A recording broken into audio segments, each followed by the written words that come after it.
इस कार्यक्रम के पुण्यार्जक हैं श्री रमेश सरावगी, श्रीमती किरण सरावगी, श्रीमती जयश्री सरावगी, श्री अनिल सरावगी, श्री ऋषभ कुमार सरावगी, श्रीमती ऋषा सरावगी, श्री मयंक सरावगी, श्रीमती शैली सरावगी, श्री उमंग सरावगी, कुमारी पल्लवी सरावगी एवं शुभम सरावगी। सरावगी उद्योग फाउंडेशन।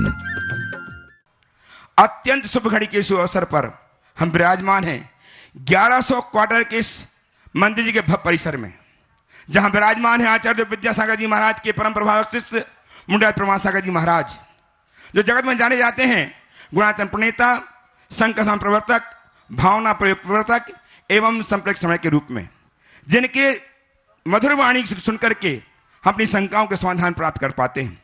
और हम ही नहीं, अपितु पूरा विश्व अपने अपने घरों में बैठ करके फारास चैनल, जनवाई चैनल, प्रमाणिक ऐप के माध्यम से अपनी शंकाओं को प्राप्त करके अपने जीवन को धन्य कर पाता है। आज ऐसे गुरुदेव का अवतरण दिवस है। ऐसे शुभ अवसर पर हम प्रत्यक्ष उपस्थित होकर के अपनी शंकाओं का समाधान प्राप्त करेंगे। धन्य हुआ था वह प्रदेश झारखंड, जबकि सुरेंद्र जी सोही देव के घर में गुरुदेव ने एक नवजात के रूप में जन्म लिया था, और जन्म लेकर के अपने आप को इतना ऊंचा उठाते गए कि आचार्य गुरुदेव विद्यासागर जी महाराज से संसर्पति होकर करके दीक्षा प्राप्त कर दी। और दीक्षा प्राप्त करने के बाद हम सबके कल्याण के इतने सारे आयाम इन्होंने प्रस्तुत किए कि हम गिन नहीं पाएंगे। इनके अंदर में सिर्फ दया, करुणा, प्रेम, वात्सल्य और प्राणी मात्र के लिए उत्थान की भावना निरंतर पनपती रहती है। ऐसे गुरुदेव के श्रीमुख से हम अपनी शंकाओं के समाधान प्राप्त करें। उसके पूर्व मैं चाहता हूं कि गुरुदेव, आज का दिन आपके लिए कल्याणकारी तो है ही, होगा ही। हम सब भी आपकी छांव में रहते हुए आपसे पहले कल्याण प्राप्त करें, ऐसी भावना के साथ आपके चरण में सब नमोस्तु करेंगे। मेरे साथ उच्चारिए, नमोस्तु महर्षि, नमोस्तु महर्षि, नमोस्तु महर्षि। और मैं अब आप सबको नहीं होना गुणायतन प्रणेता बनकर के इन्होंने जो जैन धर्म की अक्षुण्णता को ज्ञापित करने का प्रयत्न किया है, उससे आज सूत्रधार के रूप में श्रीमान दिनेश कुमार जी, श्रीमती उषा जी जैन, अखिल जैन, निखिल जैन जबलपुर संबद्ध हुए हैं। यदि उपस्थित हैं तो आए, गुरुदेव चरण की अभिवादन करें। ऑनलाइन इन्होंने अपने आप को जोड़ा है, आपकी कृतज्ञता ध्वनि उन तक पहुंचे निरंतर, ताकि साथ इसी प्रकार निर्माण नायक के रूप में संबद्ध होकर अपने जीवन को धन्य किया है इंद्रसेन जैन, चारू जैन, ग्रेटर नोएडा। इन्होंने बहुत अपने जीवन को उत्थित करने के लिए निर्माण के रूप में संबद्ध किया है। आपकी करतल ध्वनि उन तक पहुंचे, आपकी अनुमोदना उन तक पहुंचे, बहुत साधुवाद। शिक्षा मित्र एक है ना, शिक्षा मित्र सम्मान बाद में एक ऑनलाइन शिक्षा मित्र के रूप में संबद्ध हुए हैं श्रीमती चित्र विजय जैन, अनुराग बंसल, पारुल, अरसिया आरन, अशोक विहार, दिल्ली। आपकी करतल ध्वनि अनुमोदक के रूप में उन तक पहुंचे, बहुत साधुवाद के साथ। मैं भावना ये भाता हूं कि हम यहाँ बैठे हैं, गुरुदेव का गुरुकुलम एक भावना यहाँ पर प्रकट हुई है, उसको संवर्धित करने के लिए, उसको ऊंचा स्थान देने के लिए, उनकी मनोभावना पूरी करने के लिए आप हम भी शिक्षा मित्र के रूप में जुड़ करके अपने जीवन को धन्य कर सकते हैं। मैं इसके साथ ही परम पूज्य गुरुदेव संधान सागर के पास आपको लिए चलता हूं, जिनके माध्यम से हमारे नाम उच्चारित होंगे और हम शंकाओं की समाधान प्राप्त कर पाएंगे। बोले परम पूज्य संधान सागर जी महाराज की, मुनि संघ की। 1100 क्वार्टर की आज इस भव्य जिनालय के परिसर में अपन यह शंका समाधान प्रारंभ करें। प्रथम प्रश्न अनुष्का जी जैन, संस्कार धानी जबलपुर से पूछ रही हैं, जीवन में एक लक्ष्य तय करना है, कब और कैसे करें? फिर से बोलो। जीवन में एक लक्ष्य तय करना, कब और कैसे करें? देखो, लक्ष्य तय करना कब और कैसे करना, सबसे पहले तो जीवन का लक्ष्य हो तब तो लक्ष्य बनाएंगे। जिस समय मनुष्य के सामने उसका लक्ष्य आ जाता है, उसी समय वो तय हो जाता। सबसे बड़ी विचित्रता ये है कि ज़्यादातर लोगों का कोई लक्ष्य ही नहीं, वो जीवन जी रहे हैं, बस जिए जा रहे हैं। क्यों जी रहे हैं इसका कोई ठिकाना ही नहीं। फिर यदि किसी का कोई लक्ष्य है भी तो सभी का अलग अलग दृष्टिकोण है, सभी अलग अलग दृष्टिकोण से अपना अलग अलग लक्ष्य बनाते हैं। तो मेरा उद्देश्य क्या है, मेरी दृष्टि क्या है, उसके ऊपर निर्भर करता है। हर मनुष्य को अपना बृहत्तर लक्ष्य बनाना चाहिए और उद्देश्य पूर्ण जीवन जीने का अभ्यासी बनना चाहिए। जब ऐसा करेंगे तो लक्ष्य बनाने के लिए हमें कोई कठिनाई नहीं होगी। आप लोग अपने जीवन के अनुभव को देखिए, हर व्यक्ति जो भी काम करता है किसी न किसी लक्ष्य से जुड़ करके ही करता है। आप अभी यहाँ आए ना, तो घर से एक लक्ष्य बनाकर निकले कि हमें पहुँचना है, शंका समाधान में पहुँचना है और शुरू होने के पहले पहुँचना है, तो आप यहाँ उपस्थित हो गए। जब ये लक्ष्य लेकर आए, यहाँ पहुँच गए, बाकी तो आखिरी में भी आ जाएंगे। और कुछ ये भी होंगे कि टीवी पे ही तो सुनने मिल रहा है, अब जाने की ज़रूरत क्या है, क्या ज़रूरत है इतने मशक्क़त की। तो क्या है, एक छोटा सा लक्ष्य आपने जगाया, लक्ष्य बनाया, आपका पुरुषार्थ जगा। तो ऐसे ही छोटे छोटे लक्ष्यों से बड़े लक्ष्यों की पूर्ति होती है। कुछ अल्पकालिक लक्ष्य होते हैं, कुछ दीर्घकालिक लक्ष्य होते हैं और एक हमारा मूल लक्ष्य होता है। हमें सब लक्ष्यों की पूर्ति की तरफ ध्यान देना चाहिए। अल्पकालिक लक्ष्य अलग अलग क्षेत्रों में रहने वाले लोगों का अलग अलग होता है। जैसे एक विद्यार्थी का सबसे प्रारंभिक लक्ष्य अच्छे विद्यालय में प्रवेश कर पाना, अच्छे विद्यालय में प्रवेश पाने के बाद अच्छे से पढ़ाई करना, पढ़ाई करने के बाद आजकल ज़्यादातर जो लोगों का लक्ष्य है अच्छी सी नौकरी पाना, अच्छी सी नौकरी पाने के बाद फिर अपना घर बसाना, फिर घर बसाने के बाद बच्चा पैदा करना और उसके बाद पैसा कमाना, अब तो बच्चा बाद में आ गया, पैसा कमाना, उसके बाद बच्चा पैदा करना, रिश्तेदारी बनाना, अपनी पहचान बनाना, दुनिया में लग जाना और उसके बाद क्या है, खाली स्थान, कोई लक्ष्य नहीं। तो ये जो लक्ष्य है ये केवल इस दुनिया के लक्ष्य है, जो अल्पकालिक लक्ष्य है। दीर्घकालिक लक्ष्य भी है तो पूरे इस दृश्य जीवन तक है। अपने जीवन का अंतिम लक्ष्य होना चाहिए नरभव को सफल बनाना, नरभव को सार्थक करना, संसार के आवागमन से मुक्त हो जाना।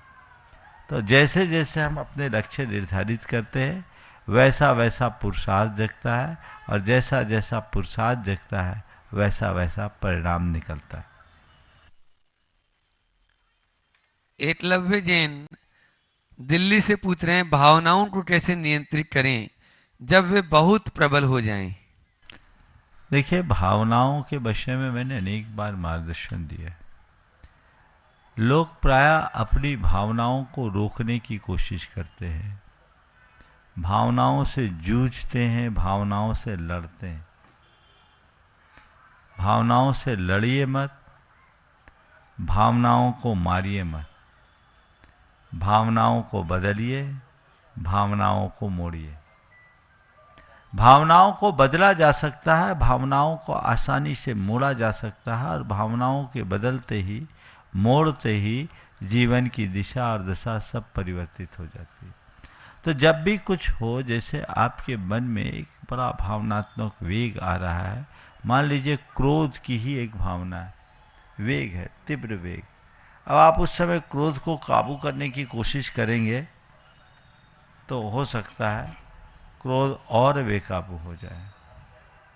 उस समय आपको क्रोध को जानना है, मेरे अंदर क्रोध आ रहा है, इस बात को स्वीकारना है कि मैं अभी क्रोध में हूँ, और फिर उस समय थोड़ा विवेक पूर्वक विचार करें कि ये क्रोध मेरे लिए अहितकर है, और आप उस क्रोध को यदि करुणा में मोड़ दें, क्रोध को क्षमा में मोड़ दें, तो आप क्रोध पर बहुत आसानी से, नियंत्रण नहीं, क्रोध से मुक्ति पा सकते हैं, क्रोध से मुक्ति पा सकते हैं। ध्यान रखना, भावनाओं को कंट्रोल करना और भावनाओं को मैनेज करना दो चीज़ें अलग अलग है। कई बार ऐसा होता है जो चीज़ें मैनेज करने योग्य है लोग उसे कंट्रोल करते हैं, और जो चीज़ें कंट्रोल करने लायक है उसको मैनेज करते हैं, मामला गड़बड़ हो जाता है। हमें ये देखना है कि क्या मैनेजेबल है और किसे कंट्रोल करना चाहिए। अगर हम अपनी भावनाओं को मोड़ने की कला सीख लें, या ऐसे आपकी भाषा में कहूँ भावनाओं को मैनेज करना सीख लें, तो हमारे जीवन में कोई कठिनाई नहीं हो। सम्यक दिशा दर्शन से हम अपनी भावनाओं को बखूबी मोड़ सकते हैं, बदल सकते हैं और उसका रस ले सकते हैं। विवानजी जैन रीवा से पूछ रहे हैं, माता पिता की आज्ञा और आत्म निर्णय में कैसे संतुलन रखें? देखिए, माता पिता की आज्ञा को हमें प्रमुखता देना चाहिए, आत्मनिर्णय को भी कभी गौण नहीं करना चाहिए। लेकिन हमेशा एक बात को स्मरण में रखना चाहिए कि मेरे अनुभवों से मेरे माता पिता का अनुभव बड़ा है। मैं जो सोचता हूँ, मैं जो समझता हूँ, वो उसका एक दायरा है। प्रायः बच्चों के जो भी निर्णय होते हैं वो अनुभव प्रसूत नहीं होते। थोड़ा बहुत कुछ पढ़ लिया उसके आधार पर होता है, कुछ सुन लिया उसके आधार पर होता है, अथवा अपने दोस्तों के निर्णयों से प्रभावित निर्णय होता है। वो प्रायः कई बार हमें उलझा देता है। हमें ऐसे निर्णयों से बचना चाहिए। जबकि माता पिता अथवा बड़े जनों का जो भी निर्णय होता है वह अनुभव प्रसूत होता है, अनुभव से सना हुआ होता है। वो उनके जीवन में बहुत सारी चीज़ें घटी भी होती, उसके आधार पर होता है। तो अनुभव को हमेशा प्रमुखता देनी चाहिए और माता पिता को अपना हितैषी मानना चाहिए कि वे मेरे सबसे बड़े वेल विशर हैं, वे मेरे सबसे बड़े हितैषी हैं। मुझे उनकी बात को हमेशा प्रमुखता देनी चाहिए। मन में ये बात बन जाए तो कभी कठिनाई नहीं हो। माता पिता के प्रति श्रद्धा हो। जैसे आप लोग गुरुओं की बात को प्रायः मान लेते हो, मानते हो कि नहीं मानते? हाँ, क्यों मानते हो? कई बार आप कुछ सोच कर आए, मेरे पास तो कई बार ऐसा हुआ, बहुत सारे लोगों ने अपने लिए बहुत कुछ सोचा, मार्गदर्शन चाहा, मैंने थोड़ा सा बोला कि ये काम थोड़ा कम जचता है, ठीक नहीं है। ठीक है महाराज, आपने कह दिया, अब कुछ नहीं, आपकी बात मेरे लिए ब्रह्मवाक। आपने ये बात मानी, क्यों मानी? क्योंकि आपके हृदय में गुरु के प्रति श्रद्धा है। गुरु के प्रति श्रद्धा होती है तो गुरु वचनों को आप मान लेते हैं, क्योंकि श्रद्धा स्वीकार्यता को बढ़ाती है। जिनके अंदर श्रद्धा नहीं वो नहीं मानेंगे, पर जिनके अंदर श्रद्धा है वो कभी कोई चीज़ में कमी नहीं करेंगे। तो जैसे गुरु के प्रति श्रद्धा होने से आप गुरु वचनों को तुरंत स्वीकार लेते हैं, ऐसे ही माता पिता की प्रति श्रद्धा हो जाए तो उनकी सब बातें आपको स्वीकार हो जाएगी। आज विडंबना यह है कि माता पिता स्वीकार नहीं है, इसलिए मामला गड़बड़ हो जाता है। हमें माता पिता को के प्रति श्रद्धावान बनना चाहिए, उनको स्वीकार मानना चाहिए। माता पिता को भी चाहिए, कुछ माता पिता अपने बच्चों की भावनाओं का ख्याल रखते हुए निर्णय देते हैं, और कुछ माता पिता ये मानकर कि बच्चों को आता क्या, अनुभव क्या है, सारा निर्णय हमको लेना है, वे अपना निर्णय थोप देते हैं। उसका परिणाम प्रायः उल्टा हो जाता है। ऐसा निर्णय थोपना कतई उचित नहीं है। चीज़ों को समझते हुए, समय काल की स्थिति को जांचते हुए, बच्चों की भावनाओं का ख्याल रखते हुए हमें कोई आदेश देना चाहिए। अनुज जी श्रीवास्तव मुंबई से पूछ रहे हैं, गुरु की आवश्यकता क्यों है जब ज्ञान पुस्तकों में भी है? गुरु की आवश्यकता क्यों है जब ज्ञान पुस्तकों में भी है? बात तो सही है, आप पुस्तकों की बात तो जाने दीजिए। गुरु की आवश्यकता क्यों है जब ज्ञान गूगल में है? अब तो पुस्तक ही गोल हो गए, ध्यान रखना। पुस्तकों से हमें केवल जानकारी मिल सकती है, गुरु से अनुभव भी मिलता है। मैं बात को दोहरा रहा हूँ, पुस्तकों से जानकारी मिलेगी, गुरु से अनुभव मिलेगा। केवल जानकारी से काम नहीं होता, अनुभव बहुत महत्वपूर्ण होता है, जो केवल एक गुरु से ही प्राप्त होता है। किसी व्यक्ति को नाव चलाने के बारे में पर्याप्त जानकारी हो सकता पीएचडी किया हो, लेकिन नाव को पार लगाने के लिए एक अनपढ़ नाविक ही काम आता है। भले वो अनपढ़ हो, लेकिन उसको अनुभव है, उसको एक्सपीरियंस है। जीवन के उतार चढ़ाव में ठहराव केवल जानकारी से नहीं आता, अनुभव से आता है। और यह भूमिका केवल एक गुरु की होती है, गुरु के अनुसार करना चाहिए, प्रत्यक्ष। हाँ,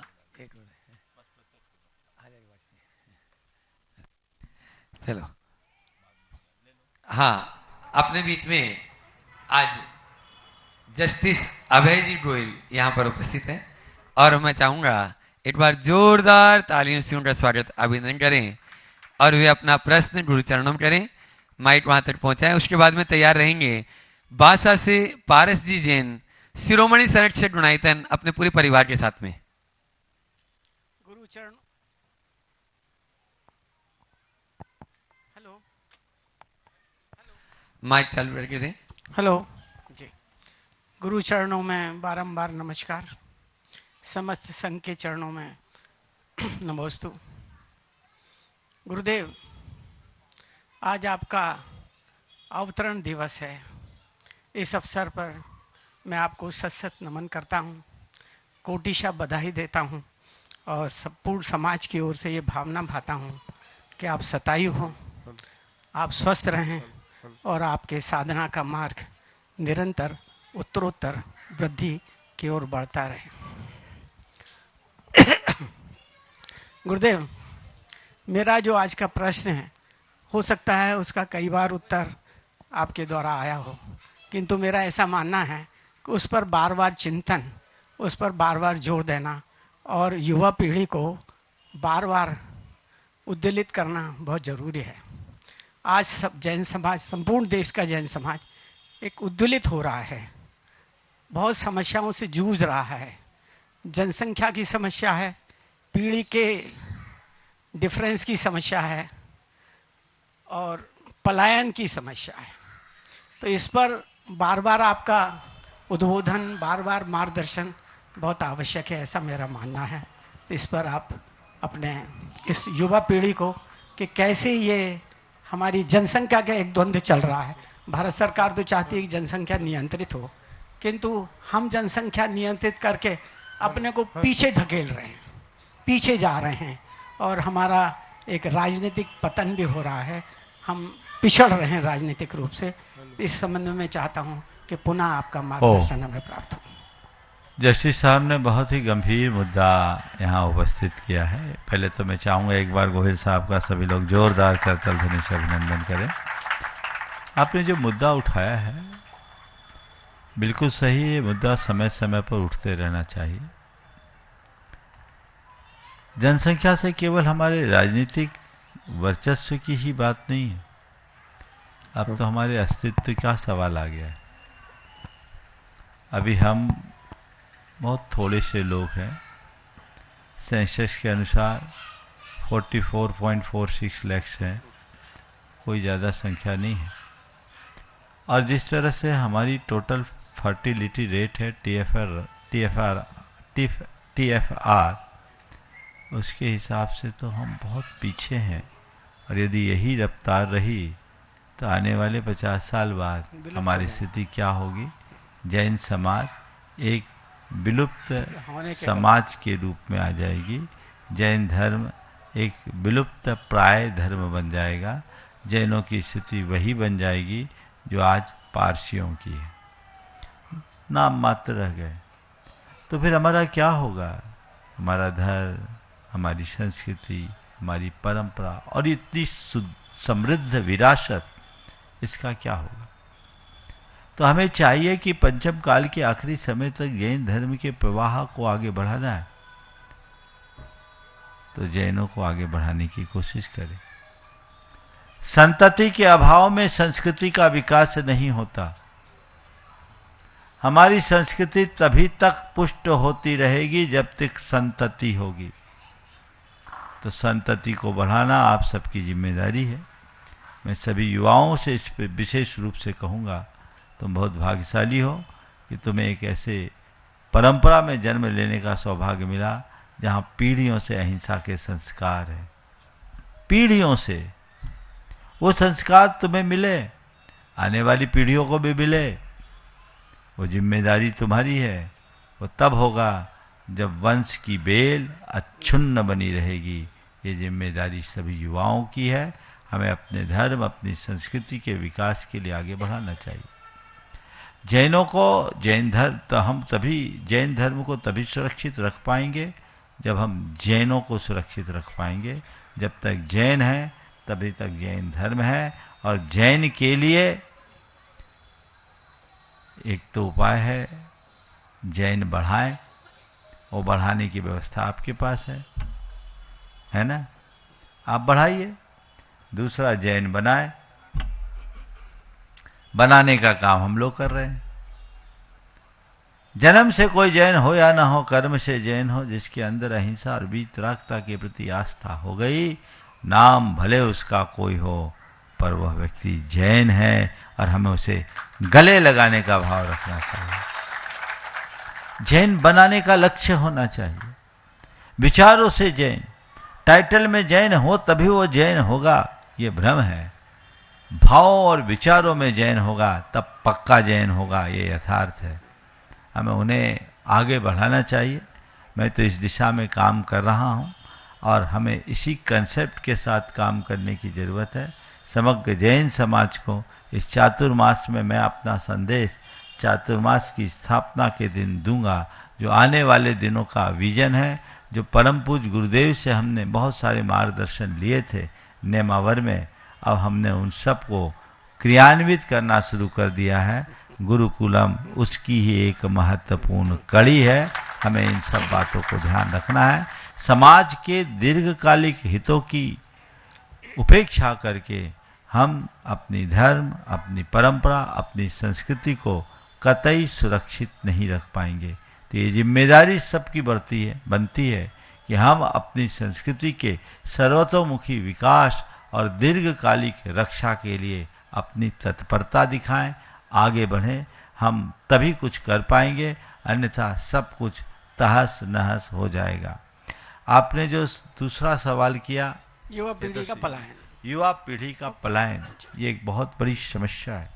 पलायन केवल जैनों में नहीं, सर्व समाजों में होता जा रहा है।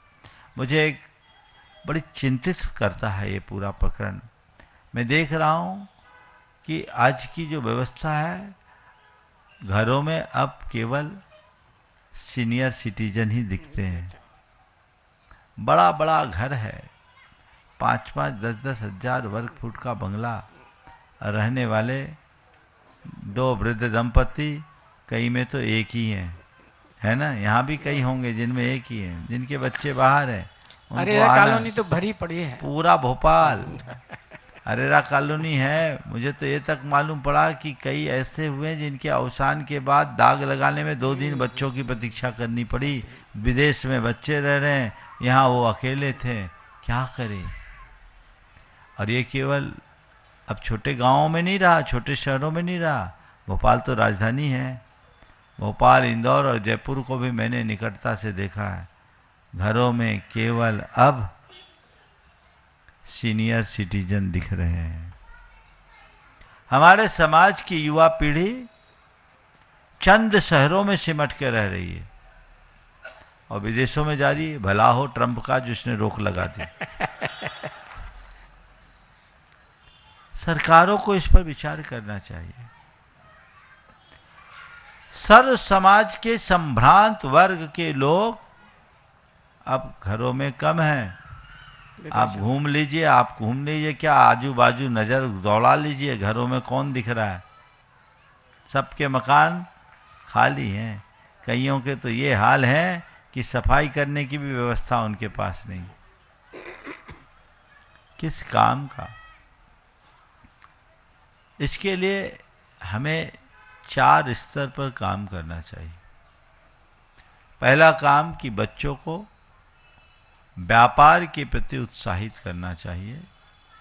जैन समाज बिजनेस कम्युनिटी है और अपने बिजनेस के बैकग्राउंड का लाभ उठाते हुए व्यवसाय को पुष्ट करना चाहिए, व्यवसाय को आगे बढ़ाना चाहिए और अपने बच्चों की पढ़ाई भी व्यवसाय के हिसाब से करना चाहिए, ताकि आपके बच्चे आपके साथ रह सके, कम से कम आखिरी समय में पानी तो पिला सके। ये एक प्रयास। बच्चों की, इसके लिए दूसरे चरण में बच्चों की मनोदशा ठीक करनी चाहिए और समाज में एक जागरूकता लानी चाहिए, जो तीसरा चरण है। आजकल कई लोगों को बड़े शहरों में इसलिए जाना पड़ता है कि बेटियां लोग नहीं देते, शादी नहीं होती, छोटी जगह है, हम अपने बच्चे को नहीं देंगे। कईयों को भोपाल और इंदौर भी छोटे शहर लगने लगे, उनको बड़ा शहर चाहिए, बेंगलोर चाहिए, पूना चाहिए। ऐसा क्या होगा? अच्छा भरा पूरा घर छोड़कर 500, 700, 1000 फुट के फ्लैट में रह रहे हैं, दुबक कर, सुकड़ कर, घुटन भरी जिंदगी जी रहे हैं, जहाँ की आधारभूत संरचना भी ठीक नहीं, इंफ्रास्ट्रक्चर भी खराब, वहाँ क्या पाएंगे? जहाँ सरवाइव करना भी कठिन है। अच्छा खासा व्यापार कारोबार को तिलांजलि देकर जो लोग 10-12 लाख के पैकेज में वहाँ चले जाते हैं और आज की बेटियां भी वहाँ संतुष्ट है। उन्हें सोचना चाहिए, उनके अंदर चेतना जगनी चाहिए, उन्हें सोचना चाहिए कि इससे क्या होगा। कल घर चलाना मुश्किल होगा और अपने जीवन का निर्वाह तो है ही कठिन। हमारी इन धर्मायतनों का क्या होगा, इन धरोहरों का क्या होगा, गुरुओं का विहार आदि कैसे होगा, हमारे धर्म की परंपरा कैसे आगे बढ़ेगी।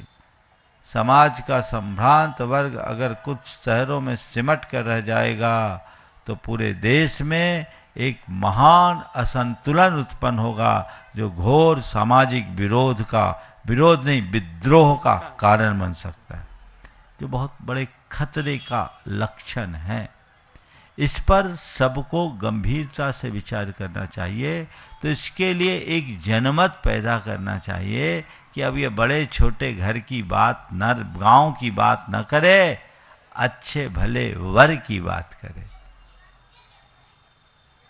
ये मानसिकता बनाइए। और बेटियों के टाइम में आपका नजरिया दूसरा होता, बेटे के टाइम में आपका दूसरा। आप चाहते बेटे को, मेरे बेटे को कोई लड़की मिले और आप अपनी बेटी को खुद बड़े घर में, बड़े शहर में भेजना चाहते, तो कैसा हो? कई जगह ऐसा हुआ है जहाँ लोग गाँव में रहते हैं और ये तय कर लिए कि हम बेटी उसी को देंगे जो हमें बेटी देगा। ये व्यवस्था, ये जागरूकता होनी चाहिए और इसके लिए बेटियों से मैं कहूँगा वो खुद में संकल्पित हो कि हम बड़े शहर में जाने का ख्याल त्यागेंगे, भले व्यक्ति से संबंध करेंगे, अच्छी जगह अपना संबंध करेंगे, अच्छे घर में अपना संबंध करेंगे, अच्छे वर से अपना संबंध करेंगे, ताकि अच्छे से रह सकेंगे। ये एक जागरूकता। और चौथा जो सबसे महत्वपूर्ण कार्य, भारत सरकार का ध्यान इस पर केंद्रित कराना चाहिए। हर स्तर पर जितने लोग इस कार्यक्रम को देख और सुन रहे हैं, चाहे वो जैन हो या जैन, वे सब लोग अपने अपने स्तर पर सरकार का ध्यान आकृष्ट करें और इससे होने वाले कुपरिणामों के प्रति सरकार को आगाह करे और उससे अनुरोध करे कि एक ऐसी कुछ व्यवस्था बनाए कि संपूर्ण देश का समेकित विकास हो। बड़े कारपोरेट हाउसेस का जो कारोबार है, उनके ऑफिसेस हैं, छोटे और मझोले शहरों में भी हो, ताकि बच्चों को जाना ही न पड़े। अभी वर्क फ्रॉम होम के कारण बहुत बच्चे घरों में रहने लगे, लेकिन फिर से वही पुराना ढर्रा शुरू हो गया, वापस कंपनियां बुलाने लगी। तो वो चीज़ें बदले, एक ऐसी व्यवस्था करे, सरकार उनको सुविधाएं दे और अपना इंफ्रास्ट्रक्चर मजबूत बनाए, ताकि जितने भी मल्टीनेशनल कंपनीज हैं और कॉरपोरेट घराने हैं, वे अपने अपने ब्रांचेज ऐसे शहरों में रख सके और वहाँ लोग अपनी जीविका की भी पूर्ति कर सके और लाभ ले सके। पर खेती और व्यवसाय को बढ़ावा देकर बहुत कुछ काम किया जा सकता है। आज के समय में एग्रीकल्चर का सेक्टर बहुत आगे बढ़ रहा है, दुनिया में बहुत बड़ा काम हो रहा है। अब तो औद्योगिक खेती बनते जा रही है। अभी कल ही एक युवक ऑस्ट्रेलिया से, यहाँ का था, ऑस्ट्रेलिया रह रहा था, वो ऑस्ट्रेलिया से एक कंसेप्ट लेकर के आया है। बोले भारत में एक बहुत बड़ी इंडस्ट्री लगाने जा रहे हैं। वो क्या इंडस्ट्री लगा रहा है, मंच पे बोलूँगा तो उसकी निजता खंडित हो जाएगी, इसलिए मैं सार्वजनिक रूप से नहीं बोलूँगा। लेकिन उसने दिमाग लगाया एक ऐसे प्रोडक्ट को पानी से उगाएगा। पानी से आजकल तो हाइड्रो क्या बोलते हैं, हाइड्रो फ्लेम क्या बोलते हैं, उससे पूरी की पूरी खेती होती है, ज़मीन की ज़रूरत है, मिट्टी की ज़रूरत नहीं, पानी में हो जाता है और 3-4 लेयर में होगी, बोले 4 गुनी फसल होगी। और उसने जो हिसाब लगाया वो बोला महाराज इसमें सैकड़ों करोड़ का टर्नओवर हो, संभावना है। और उसके लिए वो गांव में जाएगा, बोले हमारी पैतृक खेती हम वहाँ काम करेंगे।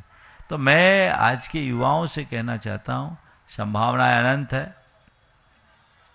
और मैंने पूछा मैनेज कैसे करेगा, बोले एआई बेस्ड मैनेजमेंट है, वो एआई से जुड़ा हुआ है, काम कर रहा है, टेक्नोलॉजी बहुत एडवांस हो गई है। तो टेक्नोलॉजी का आप अपने अर्थ में उपयोग करिए तो बहुत अच्छा काम कर सकते हैं। जागरूकता लोगों के मन में जगानी चाहिए, जब ऐसी जागरूकता आएगी तभी कुछ अच्छे परिणाम आ पाएंगे और हम कुछ अच्छी दिशा में आगे बढ़ पाएंगे। नमस्ते। पारसी जैन बांसा से शिरोमणि संरक्षक पूरे परिवार के साथ में एक बार जोरदार ताली बजा दीजिए, इनका भी आप अभिनंदन कर दीजिए। और आज अपने बीच में जयपुर से अभिजीत जी जैन यहाँ पर उपस्थित हैं, वे अपना प्रश्न करेंगे। मुनि शीघ्र के चरणों में बारंबार नमोस्तु इच्छामि, चुल्लक जी के चरणों में इच्छामि। महाराज से बुरे विचार बार बार क्यों आते हैं और क्या उनके आने से पाप है? बुरे विचार बार बार क्यों आते हैं, आने से पाप है? देखो जानबूझ करके विचार करो तो पाप है, अपने आप आए तो अज्ञात भाव से आए हुए विचार है, मन की दुर्बलता है, उनसे अप्रभावित रखो। विचार आए तो आने दो, लेकिन अपने मन को उससे अप्रभावित रखो, रास्ता ठीक होगा। नमस्ते महाराज। अभिजीत जी जैन जयपुर से अपने बीच में कर्मठ कार्यकर्ता हैं और समर्पित हैं गुरु चरणों में, एक बार जोरदार ताली बजा दीजिए इनके लिए। और दिल्ली से निमित जी अर्चना जी जैन तैयार हैं। गुरुदेव के चरणों में त्रिवार वंदन। गुरुदेव श्री, मेरा प्रश्न वैसे तो सामाजिक ही है, लेकिन जो अपने जैन समाज और जैन घर है उनके आहार के लिए है। आज अपन पूरे समाज में भी देखते हैं, जैन समाज में भी देखते हैं, जितने भी युवा हैं और घर है, शाकाहार के नाम पे घर पे भी आलू प्याज और बाकी सारा सब बनाते हैं, सब करते हैं। जो बाहर लोग जॉब कर रहे हैं उनको लिए भी जब खाना खाते हैं, टिफ़िन जाता है, सब करता है, तो इन चीज़ों की सारी व्यवस्था वो होती है। शाकाहार के नाम पे ये चल रहा है, तो क्या कोई ऐसी व्यवस्था नहीं हो सकती, या कोई अपना संदेश ऐसा एक आप समाधान कीजिए ताकि सब लोगों को समझ में आए कि भाई ये अभक्ष्य है और अपने कुछ व्यवस्थित इसकी व्यवस्था होनी चाहिए समाज। बहुत ही महत्वपूर्ण सवाल अभिजीत ने यहाँ किया है और इस पर गंभीरता से विचारना चाहिए। सबसे पहले आप सबको इस बात का गर्व होना चाहिए कि पूरे विश्व में जैन फूड के कारण जैन धर्म की एक अलग पहचान बनी है कि नहीं बनी? आज हम जैन धर्म को वैश्विक स्तर पर पहचान दे पाए हैं, तो उसमें सबसे बड़ा कारण क्या है? आपका भोजन। अलग से आज भी एयरलाइंस में भी मिलता है और 5 सितारा होटलों में भी मिलता है। लगभग संपूर्ण विश्व में जैन फूड की अलग व्यवस्था है। लेकिन ये व्यवस्था कब तक रहेगी? जब तक जैन लोग जैन फूड को प्रमुखता देंगे। अब जब जैन लोग ही जैन फूड को गौण कर देंगे तो फिर ये जैन फूड प्रोवाइड कौन करेगा? तो आपको चाहिए कि आप जैन होने का गौरव अनुभव करें और अपने आचार व्यवहार में जैन फूड को स्थान दे, जमी कुंद को दूर करे, उनसे बचे, इनका परित्याग करे। कोई जरूरी नहीं है, इनके बिना भी हमारा काम चल सकता है। और एक बात और, हेल्थ कॉन्शियस होना चाहिए। ऐसे पदार्थों का सेवन, खासकर आलू का, ये हमारे लिए उपयोगी नहीं है। ये कोलेस्ट्रॉल बढ़ाने वाले और अन्य बीमारियों को बढ़ाने वाले हैं, फैट का मैटर बढ़ाता है, और भी चीज़ें हैं। तो ये अभक्ष्य पदार्थ जो हैं उनसे बचिए। आज भी सब कहने लगे हैं कि अधिक से अधिक सब्जियां खाइए, हरी सब्जियां खाइए, तो वो आपके लिए ज़्यादा फाइबरिश होगा और वो आपके लिए ज़्यादा सेहतमंद हो सकेगा। तो हमें इन बातों को ध्यान में रखते हुए चलना चाहिए और खान पान के प्रति जागरूकता रखनी चाहिए, ताकि आप लंबी आयु और निरोगी काया दोनों को प्राप्त कर सके और इनका परहेज कर सके। अच्छे अच्छे उम्र दराज लोग भी आजकल ये चीज़ें बड़े चाव से खाने लगे हैं, ये उचित नहीं है। आपको अपनी पहचान बनाए रखना है, ये आपकी अपनी जिम्मेदारी है और इस दिशा में सतत प्रयास करें। निमित अर्चना जी जैन दिल्ली, वे अपना प्रश्न करें और उसके बाद में तैयार रहेंगे अपने बीच में प्रज्ञा चक्षु मुकेश जी जैन छतरपुर। अवतरण दिवस पर महाराज जी को कोटि कोटि नमस्तु। महाराज जी, जैसे आज मैं जॉब कर रहा हूँ और जॉब में जो मैंने पढ़ाई करी है उसका हम व्यवसाय में कैसे इस्तेमाल करें? मतलब जैसे आज मैं जॉब कर रहा हूँ तो मैं व्यवसाय में कैसे स्विच करूँ? देखो, जॉब कर रहे हो, अब व्यवसाय करना है तो पहले तो ये तय करो कि मुझे व्यवसाय करना है, ठीक है। अब व्यवसाय करना है तो मुझे कौन सा व्यवसाय करना है ये देखो, और फिर उसको देखने के पहले मेरा बैकग्राउंड क्या है ये देखो, मेरा फाइनेंशियल स्टेटस क्या है ये देखो, मैं कहाँ एक्सपीरियंस ले पाऊँगा ये देखो, मेरी लिंक क्या है ये देखो। इन सब चीज़ों को देखने के बाद आप अपने व्यवसाय की तरफ ध्यान दो। व्यवसाय करोगे, पर व्यवसाय तब करो जब जेब भरी हो। व्यवसाय किसका करो? व्यवसाय उसका करो जिसका अनुभव हो, और जिस क्षेत्र में व्यवसाय करना चाहते हो उसके अनुभवियों से मिलो, अनुभव लेकर आगे बढ़ो, तो आगे बढ़ो। नमस्ते महाराज। अपने बीच में छतरपुर से जो प्रज्ञा चक्षु हैं, भले ही बाहरी नेत्र नहीं लेकिन भीतरी नेत्र हैं, और जो राष्ट्रपति पुरस्कार से 2 बार सम्मानित शिक्षक दिवस को हो चुके, एक बार जोरदार ताली बजा दीजिए। नवोदय विद्यालय नौगांव, मुकेश जी जैन छतरपुर। हे विद्यासागर संत, हे प्रमाण सागर संत, कर कर मुकांत गुरु, तुमको अनंत बार मेरा नमस्कार हो। ओ क्रोध मान माया लोभ राग और द्वेष नहीं, कि क्रोध मान माया लोभ राग और द्वेष नहीं। हे प्रमाण के सागर तुम्हें मेरा नमस्कार हो। शिव ओम सवाल कर लो भाई। हे भावी अरिहंत तुम्हें मेरा नमस्कार हो। हे भगवान, संपूर्ण जैन समाज छतरपुर और सिंघई परिवार की ओर से इस अवतरण दिवस पर आपको बारंबार नमोस्तु भगवान। हमारा प्रश्न ये है गुरुवर, मैं नवोदय विद्यालय में संगीत शिक्षक हूँ और वहां पर जब भी मैस मीटिंग होती है, अभी अभिजीत भैया ने जो प्रश्न पूछा उससे संबंधित है, तब मुझे सबसे अधिक टेंशन होता है, क्योंकि आज लगभग 95% क्या उससे भी ज्यादा लोग अनुभव पे नहीं आ गया, हमारे मुश्किल शाकाहार को विरोध करते हैं वो, और मैस में कोशिश करते हैं उसके लिए। तो उस समय महाराज हमें बड़ा उसका सामना करना पड़ता है, यद्यपि हम डटे रहते हैं पूरे उस तरीके से।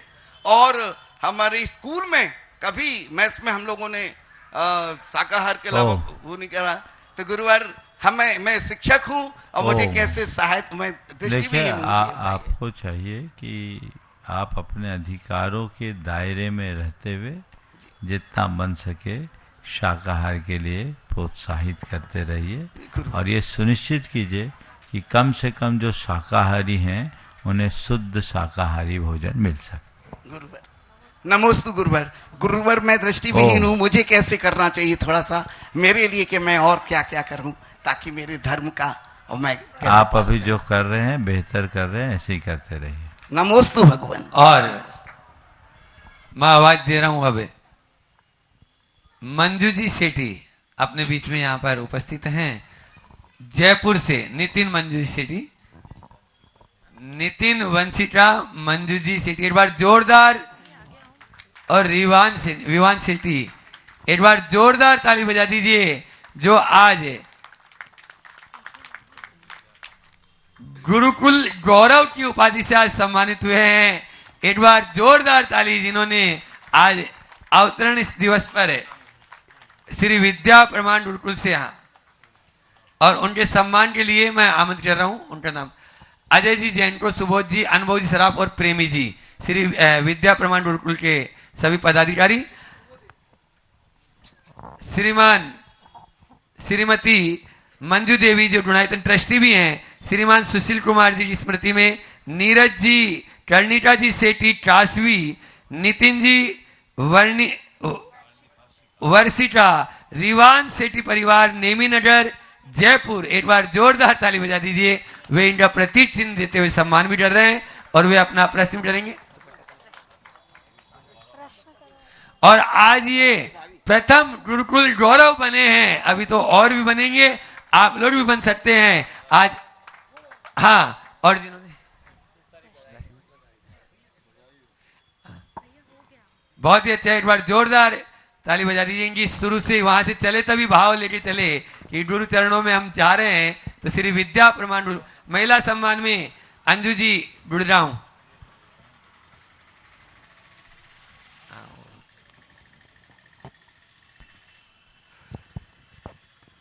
माइक पहुंचा दे वहां तक, वे प्रश्न भी पूछेंगे अपना और उसके बाद में तैयार रहेंगे अपने बीच में। नमोस्तु गुरुदेव, नमोस्तु गुरुदेव, नमोस्तु। गुरुकुल गौरव और भी जो छुलक जी को इच्छामी इच्छामी इच्छामी। महाराज श्री, मंदिरों की वेदी पर हम अरिहंत भगवान और सिद्ध भगवान दोनों की प्रतिमा देखते हैं। अरिहंत भगवान की प्रतिष्ठा तो सूर्य मंत्र द्वारा और अंक विधि द्वारा की जा सकती है, लेकिन सिद्ध भगवान की प्रतिष्ठा निराकार होने के कारण नहीं होती, फिर इसे वेदी पर पूजनीय क्यों माना जाता?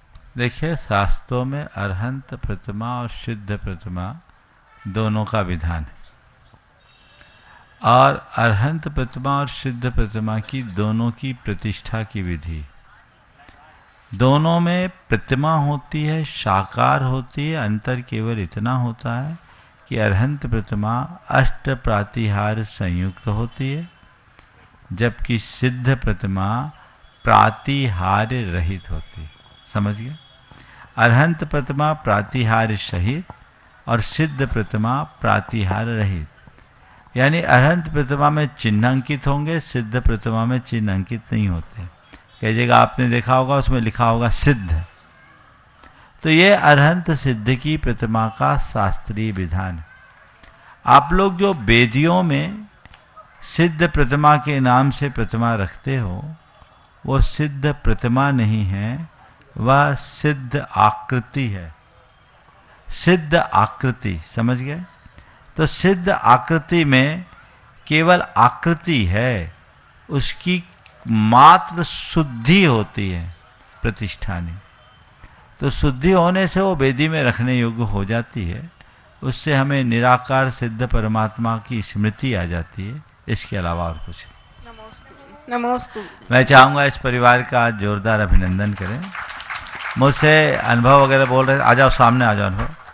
ये लोग बार बार बोल रहे थे महाराज बहुत सारे परिवार गुरुकुलम से जुड़ना चाहते हैं, आप कुछ ऐसा भी उपक्रम बताएं कि गुरुकुल से जुड़ने वाले और लोगों की भी नाम आ जाए।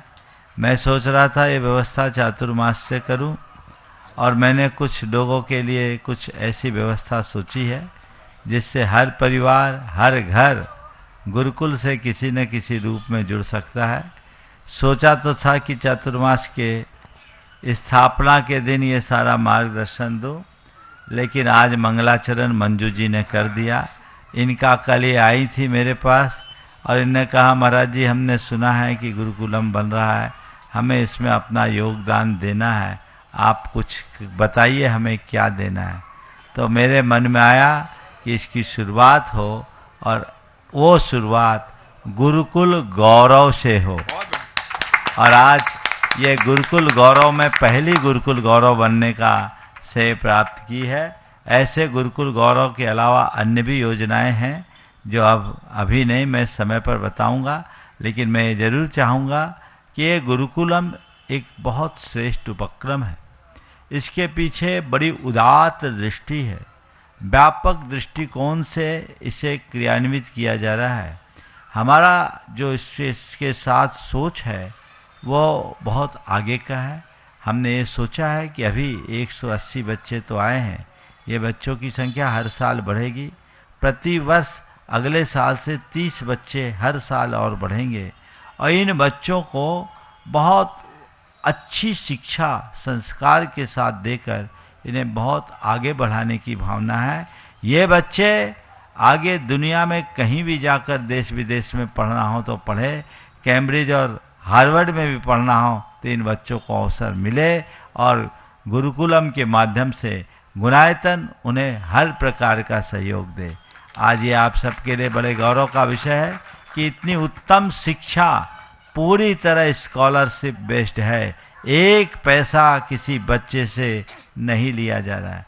यहाँ तक कि उनके ड्रेस और ट्रांसपोर्टेशन के लिए बस की फीस भी गुणायतन दे रहा है। ये गुणायतन का एक बड़ा अच्छा उपक्रम है, आपको इसके लिए गर्व होना चाहिए और गुणायतन इसके लिए कटिबद्ध है।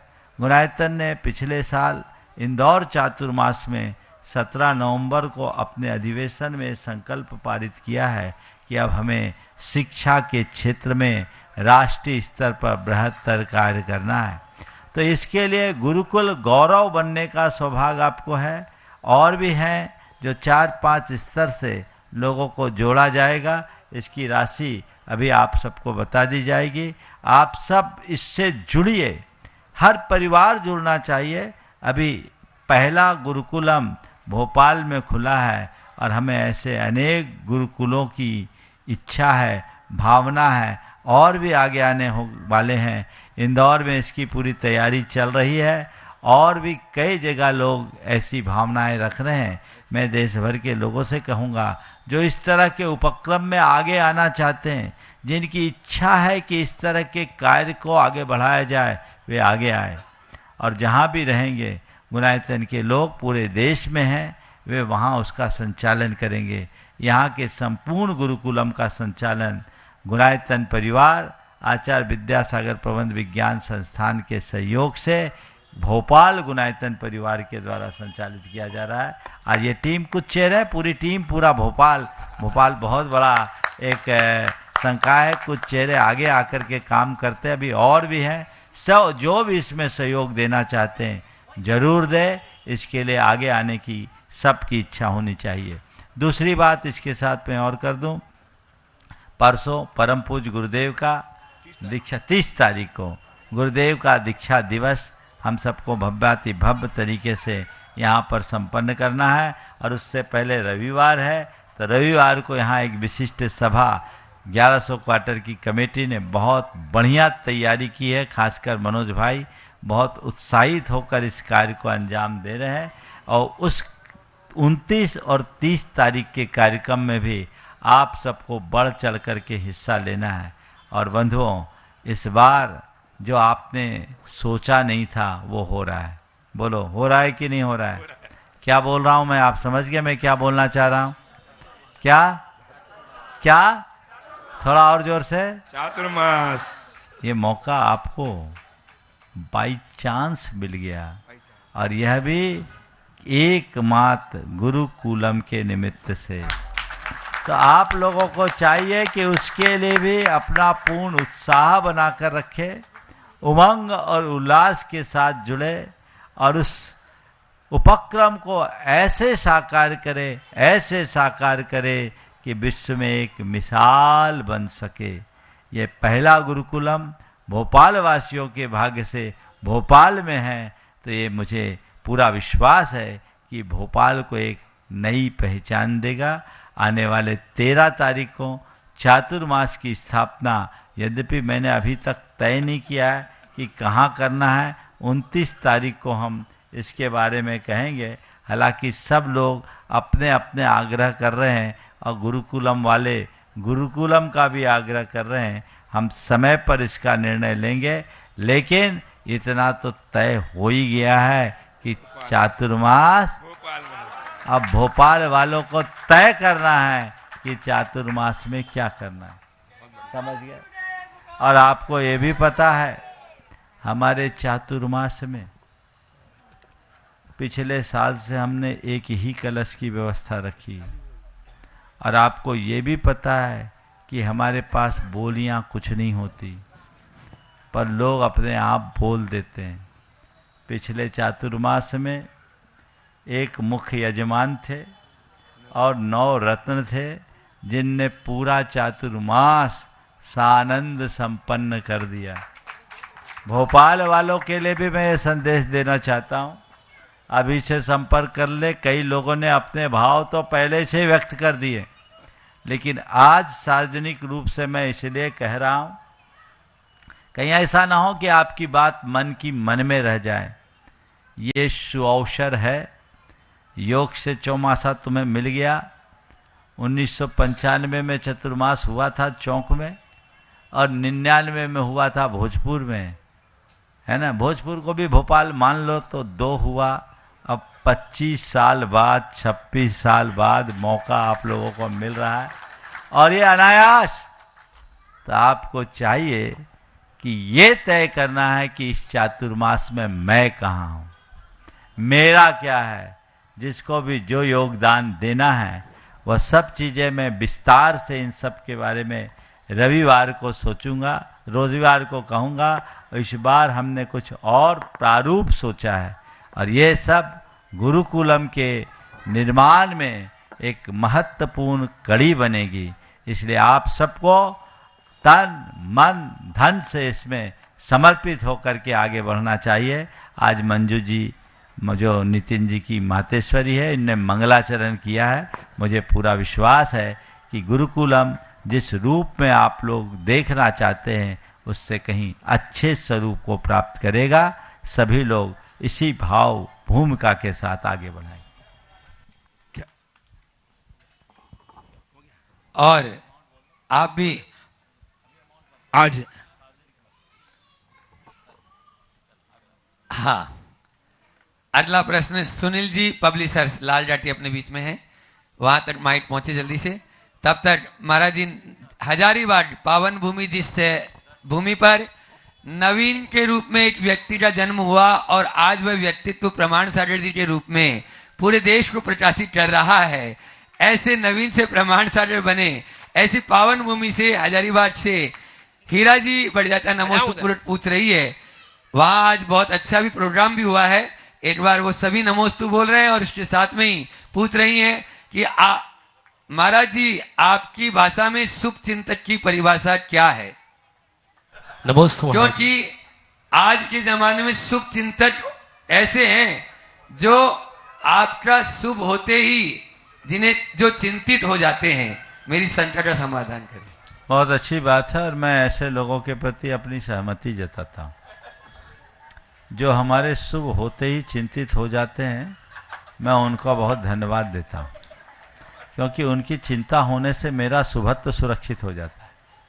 अगर किसी के पास धन हो तो उसकी सुरक्षा की चिंता उसे करनी पड़ती है, लेकिन किसी धनी के धन की चिंता दूसरों को हो जाए तो वो निश्चिंत हो जाता है। तो अगर आपके शुभ होने पर कोई चिंतित होते हैं तो ये समझ लीजिए वो आपकी निश्चिंत होने का मार्ग खोल रहा है। इसलिए निश्चिंत हो जाइए, उनको अपना काम करने दीजिए और आप अपना काम कीजिए। बोलिए महाराज श्री सुनील जी पब्लिशर्स, और उसके बाद में हो गया टाइम। महाराज श्री आज एक कविता भी प्रस्तुत करनी है 11 स्टूडेंट। अनीसा गीता, अनीता जैन को परिवार। जैन को नहीं है, गीता गीता। महाराज श्री के चरणों में त्रिवार नमोस्तु। छोटा सा सवाल करना चाहिए। छोटा है महाराज। आपको तो अवतरण दिवस की बहुत बहुत मंगल कामना हो, रत्नात्रय आपका उत्तम बने, यही भावना भाते हैं। महाराज, सांसों की सीमा निश्चित है, सांसों की सीमा निश्चित है, और इच्छाओं का कोई अंत नहीं। और धरती पे ऐसा कोई मानव नहीं जिसकी कोई इच्छा नहीं। महाराज, ये प्रकृति रोज करोड़ों लोगों का पेट भरती है, पर एक मनुष्य अपनी तृष्णा का पेट जीवन भर तक नहीं भर पाता। महाराज, तृष्णा बढ़ी कि क्षुधा बढ़ी कि इच्छा बढ़ी? प्रश्न ये है महाराज कि तृष्णा बढ़ी कि क्षुधा बढ़ी? तृष्णा बढ़ी, क्षुधा बढ़ी या इच्छा बढ़ी? मैं तो ये कहता हूँ क्षुधा प्राकृतिक है और तृष्णा विकार। जो प्राकृतिक है उसका संबंध अल्प साधनों से हो सकता है, लेकिन जो विकार है उसे कभी पूरा नहीं किया जा सकता। समझ गए? क्षुधा तो क्या है? पेट की पैमाइश है, भर गए, प्रकृति ने एक व्यवस्था बनाई है, खत्म हो गए। लेकिन इच्छा या तृष्णा ये स्वाभाविक नहीं है, ये विकार। विकार मनुष्य को पल पल विचलित करता है, इसलिए उससे बचना चाहिए। नमोस्तु। जॉइंट कमिश्नर जेके जैन साहब की पुत्री अनीसा जैन अपना प्रश्न और अपनी बात करना करेंगे। हाँ, अपनी भावाभिव्यंजना पहले बोल दो। हाँ। गुरुदेव के चरणों में सादर नमोस्तु। जैन धर्म के प्रखर सूर्य का आज धरती पर हुआ अवतरण। हृदय से करते भक्ति तुम्हारी, गुरुदेव ले लो आप हमें अपनी शरण।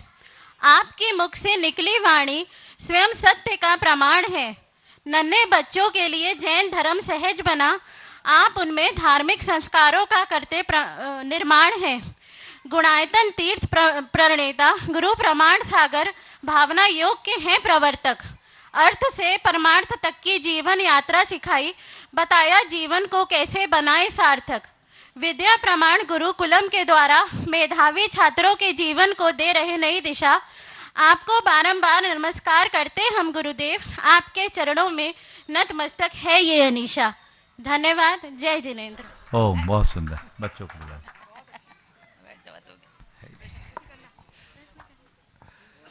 जो अहरनी इस गुरु सेवा में लगे रहते हैं, ऐसे धैर्य भाई, अभी जी, विक्की जी, विवेक भाई, समर्थ, आलोक जी, मनु, एक बार जोरदार ताली बजा दीजिए इन सभी चेहरों के लिए, जिन्हें जब ये सभी समृद्ध परिवार से हैं, लेकिन फिर भी गुरु चरणों के अनन्य भक्त जो अपना सब कुछ छोड़कर यहाँ गुरु सेवा में हमेशा लगे रहते हैं, वे अपना प्रश्न कर रहे हैं। विक्की भाई भी वहीं पहुंच जाए। बोलो। नमोस्तु गुरुदेव। गुरुदेव, दुनिया में तमाम डाकघर प्रेम से चलते हैं, तमाम डाकघर हैं जो प्रेम से चलते हैं, और कचहरियां नफरत से चलती हैं। तो घटते हुए डाकघर में गुरुदेव, घटते हुए डाकघर प्रेम को घटाने का प्रतीक है क्या? बहुत अच्छी बात की। डाकघर प्रेम से चलते हैं और कचहरियां नफरत से। आज बिल्कुल सही है कि डाकघरों की संख्या घट रही है, कम हो रही है, कचहरियों में वादों की संख्या बढ़ रही है। ये इस बात का प्रमाण तो है कि प्रेम सिकुड़ रहा है, नफरत फैल रहा है। कारण संपर्क भले बढ़ रहे हैं, संवाद घट रहे हैं। मेरी बात को ध्यान से सुने। संपर्क भले बढ़ रहे हैं, संवाद घट रहे हैं। आज लोग एक दूसरे से कनेक्ट तो हैं पर जुड़े हुए नहीं हैं। सोशल मीडिया की ये सबसे बड़ी विडंबना है। हमें इनके प्रति जागरूकता रखने की ज़रूरत है और जीवन की सच्चाई को स्वीकारने की आवश्यकता है। ओम शांति। नमस्ते गुरुदेव। आज के सत्र को यहीं पर विराम।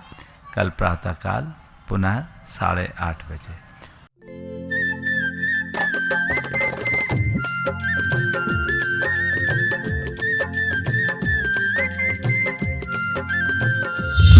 इस कार्यक्रम के पुण्यार्जक हैं श्री रमेश सरावगी, श्रीमती किरण सरावगी, श्रीमती जयश्री सरावगी, श्री अनिल सरावगी, श्री ऋषभ कुमार सरावगी, श्रीमती ऋषा सरावगी, श्री मयंक सरावगी, श्रीमती शैली सरावगी, श्री उमंग सरावगी, कुमारी पल्लवी सरावगी एवं शुभम सरावगी। सरावगी उद्योग फाउंडेशन।